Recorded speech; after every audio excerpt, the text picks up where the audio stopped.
Alors, ces deux pratiques, ce sont des pratiques qu'on a observées notamment quand on a fait les premières installations de RECAM chez les premiers utilisateurs. Et puis, au fil des années, on s'est rendu compte qu'il y avait beaucoup de pharmaciens qui le faisaient, en France comme à l'étranger. Donc là, on est en train de travailler avec une équipe espagnole qui remet en solution le cyclophosphamide dans ces flacons. Donc c'est vraiment une pratique qui est devenue nécessaire, hein, puisque pour gagner en rapidité, en efficience, il y a beaucoup d'équipes qui le font.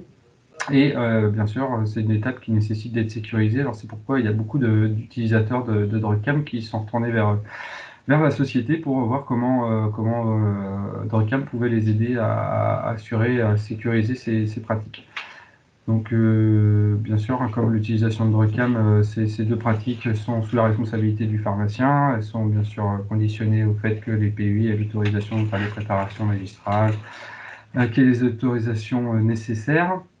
Bien sûr, elles s'intègrent dans les organisations des unités de production et elles doivent respecter bien sûr les RCP des médicaments avec la sémantique qui va bien, puisque comme on va faire des préparations, des reconditionnements anticipés, la nécessité de répondre à des impératifs microbiologiques, donc des conditions d'asepsie dûment contrôlées et validées. Donc ça, c'est des choses qu'on fait quotidiennement dans les unités de chimiothérapie avec le suivi microbio, notamment des isolateurs.